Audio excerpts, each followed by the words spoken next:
लोकसभा चुनाव के पहले चरण में मध्य प्रदेश की 6 सीटों यानी छिंदवाड़ा, मंडला, बालाघाट, शहडोल और सीधी में हुई वोटिंग। जहां छिंदवाड़ा में मतदान के दौरान कई विवाद की खबरें आई सामने। छिंदवाड़ा के वार्ड नंबर 25 के पाटनी टॉकीज क्षेत्र में कांग्रेस और भाजपा प्रत्याशियों के समर्थकों के बीच हो गई झड़प। हाथापाई के साथ साथ दोनों तरफ से एक दूसरे पर फेंकी गई कुर्सियां, जिस पर पुलिस ने मोर्चा संभालकर किसी तरह मामला कराया शांत। वहीं पांडुर्णा विधानसभा में कांग्रेस पर्यवेक्षक सुनील जुननकर पर मुंह पर कपड़ा बांधे कुछ युवकों ने हमला करने का किया प्रयास। कानपुर में सपा नेता सम्राट विकास यादव की गिरफ्तारी होने पर उन्हें छुड़ाने को लेकर सपा नेताओं ने किया था प्रदर्शन, जिस पर आर्यनगर से सपा विधायक अमिताभ वाजपेयी समेत 200 लोगों के खिलाफ मामला किया गया है दर्ज। सपा विधायक अमिताभ वाजपेयी ने शनिवार को पनकी थाने में अपनी गिरफ्तारी देने का कर दिया ऐलान। वीडियो जारी कर कहा कि वह शनिवार सुबह 11 बजे पनकी मंदिर में करेंगे दर्शन। इसके बाद मंदिर से पनकी थाने तक दंडवत होते हुए वहां पहुंचकर देंगे अपनी गिरफ्तारी। इस दौरान उन्होंने अपने समर्थकों व सपा कार्यकर्ताओं से मंदिर और थाने ने न आने की अपील। कहा कि आचार संहिता उल्लंघन में एक और मुकदमा दर्ज करने का पुलिस और प्रशासन को मिल जाएगा बहाना। शुक्रवार को जालौन पहुंचे उत्तर प्रदेश सरकार में कैबिनेट मंत्री व सुहेलदेव भारतीय समाज पार्टी के राष्ट्रीय अध्यक्ष ओम प्रकाश राजभर, जहां उन्होंने अपनी पार्टी के राष्ट्रीय महासचिव कालूराम प्रजापति के आवास पहुंचकर उनकी मां के निधन पर शोक संवेदनाएं की व्यक्त। इसके बाद मीडिया से बातचीत में उन्होंने विपक्ष पर साधा निशाना। कहा कि राहुल गांधी और अखिलेश यादव दोनों हैं अभी बच्चे और हम हैं उनके चाचा। बोले एनडीए के घटक दल जनता के बीच रहकर उनकी समझते हैं समस्या, जबकि जमीन पर जनता के बीच नहीं जाती है इंडिया गठबंधन से जुड़ी पार्टियां। इसीलिए इस बार फिर से केंद्र में एनडीए के नेतृत्व में 400 सीटें जीतकर बनने जा रही है मोदी सरकार। साथ ही कहा कि तीसरी बार मोदी सरकार बनने पर 5 साल के अंदर सभी का घरेलू बिजली का बिल हो जाएगा माफ, किसी को नहीं देना पड़ेगा बिल। साथ ही युवाओं को दी जाएगी रोजगार परक शिक्षा। झांसी में शुक्रवार दोपहर देखने को मिला भीषण सड़क हादसा, जहां मोड़ थाना क्षेत्र अंतर्गत झांसी कानपुर हाईवे पर बाईपास पर पेट्रोल पंप पर सीएनजी भराने के लिए रुकी थी दुल्हन को लेकर लौट रही बारातियों से भरी बस। तभी तेज रफ्तार में आ रहे एक ट्रक ने पीछे से खड़ी बस में मार दी जोरदार टक्कर। हादसे में दूल्हे के मामा की हो गई मौत, जबकि दूल्हा दुल्हन समेत 36 बाराती हो गए घायल, जिनमें से 8 लोगों की हालत नाजुक होने पर उन्हें झांसी मेडिकल कॉलेज के लिए कर दिया गया रेफर। पुलिस ने पोस्टमार्टम के लिए भेजा शव और मामला दर्ज कर ट्रक चालक पर कार्रवाई की शुरू। चुनावी जनसभा में शामिल होने शुक्रवार को दमोह पहुंचे पीएम नरेंद्र मोदी, जहां उन्होंने अपने संबोधन में कांग्रेस और इंडिया गठबंधन पर जमकर साधा निशाना। कहा कि ये लोग सनातन को कहते हैं डेंगू मलेरिया, भगवान राम की पूजा को बताते हैं पाखंड। साथ ही पाकिस्तान का नाम लिए बिना कहा कि हमारा एक पड़ोसी जो आतंक का सप्लायर था वो अब आटे की सप्लाई के लिए तरस रहा है। ऐसे हालातों में हमारा भारत दुनिया में सबसे तेजी से हो रहा है विकसित। बोले परिवारवादी और भ्रष्टाचारी नेताओं को मोदी की गारंटी कर रही है बेचैन। वे कहते हैं कि तीसरी बार बनी भाजपा की सरकार तो देश में लग जाएगी आग। आए दिन उन्हें मिल रही हैं धमकियां, लेकिन मोदी इन धमकियों से न पहले डरा है और न ही कभी डर सकता है। लोकसभा चुनाव के चलते शुक्रवार को सागर पहुंचे कांग्रेस प्रदेश अध्यक्ष जीतू पटवारी, जहां वे सागर से कांग्रेस प्रत्याशी चंद्रभूषण सिंह बुंदेला और गुड्डू राजा की नामांकन रैली में हुए शामिल। इस दौरान उन्होंने नुक्कड़ सभाओं को किया संबोधित। कहा कि अब भाजपा नेताओं से ज्यादा चलना चाहिए हमारा मुंह। सभी कार्यकर्ता घर घर जाकर लोगों से महंगाई को लेकर करेंगे सवाल। साथ ही कहा कि चाइना ने हमारी जमीन पर किया है कब्जा, यह बात उनके मंत्री ने की है स्पष्ट। बीजेपी पर निशाना साधते हुए कहा कि वे कहते थे कि हर व्यक्ति के खाते में आएंगे 15 लाख रुपए, लेकिन किसी के खाते में आए क्या? एसबीआई की लिस्ट आई तो पता चला कि भाजपा के खाते में था 500 करोड़ रुपए का काला धन।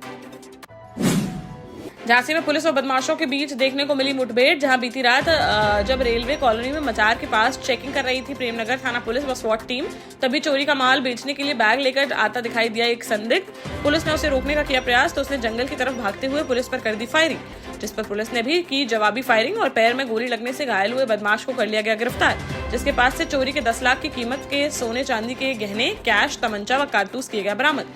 पकड़ा गया आरोपी 1.5 साल में 20 से ज्यादा चोरी की घटनाओं को दे चुका है अंजाम।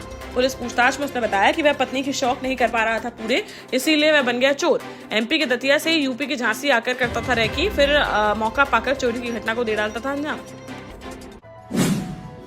लोकसभा चुनाव को लेकर बहुजन समाज पार्टी ने अपने उम्मीदवारों की 6वीं लिस्ट कर दी जारी, जिसमें 11 प्रत्याशियों के नामों का किया गया ऐलान, जिनमें हरदोई से भीमराव अंबेडकर, संत कबीर नगर से मोहम्मद आलम, फतेहपुर से डॉक्टर मनीष सिंह सचान, फिरोजाबाद से चौधरी बशीर, सीतापुर से महेंद्र सिंह यादव, महाराजगंज से मोहम्मद मौसमे आलम, मिश्रिक से बीआर अहिरवार, वाराणसी से सैयद नयाज अली, मछली शहर से कृपा शंकर सरोज, भदोही से अतहर अंसारी व फूलपुर से जगन्नाथ पाल को बनाया गया पार्टी का अधिकृत प्रत्याशी।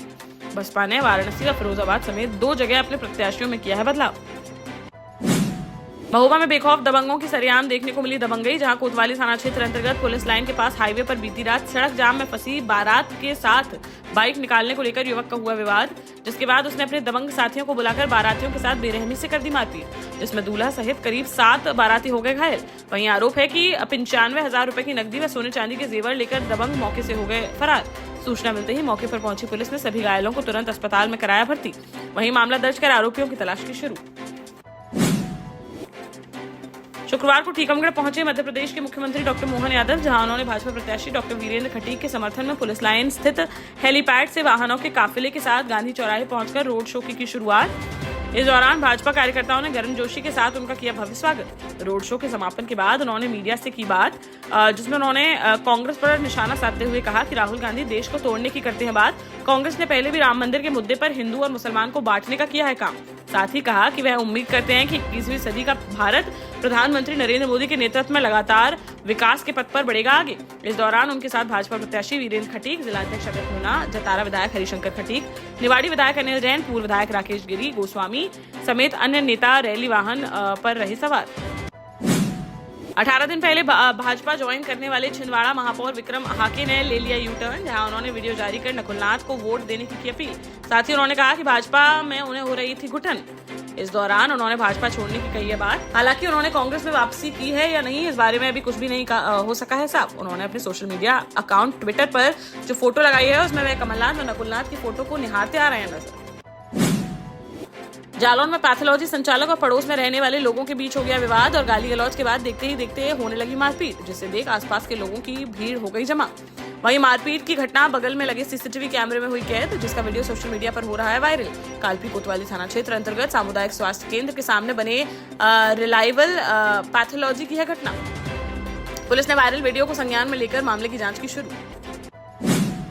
झांसी के टहरौली पहुंचे यूपी सरकार में 3 बार मंत्री रहे भगवती प्रसाद सागर, जहां उन्होंने कहा कि राष्ट्रीय शोषित समाज पार्टी के राष्ट्रीय अध्यक्ष स्वामी प्रसाद मौर्य की पार्टी संविधान बचाने के लिए काशीराम साहब के बताए हुए मार्ग पर चल रही है। इस बार अगर सत्ता में आई भारतीय जनता पार्टी तो बदल दिया जाएगा संविधान और फिर देश में कभी नहीं होगा चुनाव। इस दौरान उन्होंने कहा कि जिस क्षेत्र में कांग्रेस, समाजवादी पार्टी या फिर बहुजन समाज पार्टी का जो भी प्रत्याशी भाजपा को हराने में होगा सक्षम, उसका उनकी पार्टी पूरी तरह से देगी साथ। झांसी में उन्होंने कांग्रेस प्रत्याशी प्रदीप जैनादित्य का पूरी तरह से समर्थन करने की कही बात। लोकसभा चुनाव से पहले हमीरपुर पुलिस को मिली बड़ी सफलता, जहां राठ कोतवाली थाना क्षेत्र अंतर्गत सेना रोड पर सरकारी कचरा घर में चल रही अवैध असलहा फैक्ट्री का कर दिया गया भंडाफोड़, जहां मौके से 2 अभियुक्तों को किया गया गिरफ्तार, जिनके पास से 23 तमंचे, बंदूक व असलहा बनाने वाले उपकरण को किया गया बरामद। असलहा बनाने के बाद यह दोनों मध्य प्रदेश व उत्तर प्रदेश के कई जनपदों में इन हथियारों को करते थे सप्लाई। मुखबिर की सूचना पर पुलिस ने छापेमार कार्यवाही करते हुए इसका कर दिया पर्दाफाश। कार्यवाही कर दोनों आरोपियों को भेजा गया जेल। पन्ना जिले के सिमरिया मुहंद्रा के बीच चढ़रा गांव के पास हो गया एक भीषण सड़क हादसा, जहां तेज रफ्तार ट्रक ने बाइक सवारों को मार दी जोरदार टक्कर, जिससे एक व्यक्ति की मौके पर ही हो गई मौत, जबकि दूसरा गंभीर रूप से हो गया घायल। इसी दौरान घटनास्थल से गुजर रहा था सीएम डॉक्टर मोहन यादव का काफिला, तो उन्होंने अपने काफिले को रुकवाया और तुरंत अपने काफिले में शामिल एम्बुलेंस से घायल को अस्पताल में कराया भर्ती। वहीं उन्होंने जिला प्रशासन को घायल के उचित इलाज के लिए किया निर्देशित। इसके बाद वे पन्ना के लिए हो गए रवाना। झांसी में सड़क हादसे में पूर्व पार्षद पति की चली गई जान, जहां सैयर गेट बाहर रहने वाले पूर्व पार्षद कमल सोनकर के पति 59 वर्षीय राज कपूर सोनकर बीती शाम किसी काम से गए हुए थे अशोक वैली की तरफ। तभी अशोक वैली के पास पहुंचते ही एक बेकाबू कार ने उनकी स्कूटी में मार दी जोरदार टक्कर, जिससे उनकी मौके पर ही हो गई दर्दनाक मौत। यह खबर सुनते ही परिवार में मच गया कोहराम। पुलिस ने शव को पोस्टमार्टम के लिए भेजकर आरोपी कार चालक की तलाश की शुरू। एमपी के रायसेन जिले से भी दर्दनाक सड़क हादसा आया सामने, जहां गैरतगंज गाडरवारा के करमोदी के पास शुक्रवार तड़के 2 भाइयों की आमने सामने से हो गई जोरदार भिड़ंत। टक्कर इतनी जोरदार थी कि भिड़ंत के बाद दोनों बाइकों में लग गई आग, जिस पर बाइक सवार युवकों को भागने तक का नहीं मिला मौका और 3 लोगों की जिंदा जलकर हो गई दर्दनाक मौत, जबकि एक अन्य साथी बुरी तरह से हो गया घायल, जिसकी हालत भी बनी हुई है नाजुक। शादी समारोह से घर वापस लौट रहे थे युवक, तभी हो गया यह हादसा। पुलिस ने शवों को पोस्टमार्टम के लिए भेजकर मामले की जांच की शुरू। देश का जाना माना सैनफिन ग्रुप आपके लिए फिर लाया है झांसी में वास्तु के हिसाब से फ्लोर प्लान सहित एक शानदार टाउनशिप, जिसमें सुरक्षा की दृष्टि से सीसीटीवी, एक ही ग्रैंड गेट से एंट्री और एग्जिट, चौड़ी सड़कें, parking, car wash area, senior citizen and international fountain parks, swimming pool, gym, badminton, tennis आदि courts, school, hospital, shopping mart आदि कई सुविधाएं। इसीलिए तो हम झांसी में लोगों की पहली पसंद। 12 साल पहले अपने स्टार्टअप के साथ ही योग्य नेतृत्व, अनुभवी टीम और सक्षम सेंट्रलाइज और उत्तरदायी प्रबंधन के बल पर सबको घर गुणवत्ता के साथ समय पर घर की योजना के तहत सैनफिन समूह ने बहुत ही कम समय में 1500 से ज्यादा यूनिट्स को दिया है कब्जा। समय पर डिलीवरी से हमारे ग्राहकों में बढ़ा है विश्वास और मिली है संतुष्टि। सैनफिन समूह ने बहुत कम समय में Sanfin Ashok city, green homes residency, green homes city, Sanfin Ashok valley, Delhi public school, Sanfin शाखा, केन सैनफिन अस्पताल सहित कई अन्य परियोजनाओं के साथ नई झांसी के निर्माण में स्थापित किया है एक बड़ा मुकाम। तो आप भी आज ही आइए अपने परिवार के साथ और कीजिए अपने सपने साकार।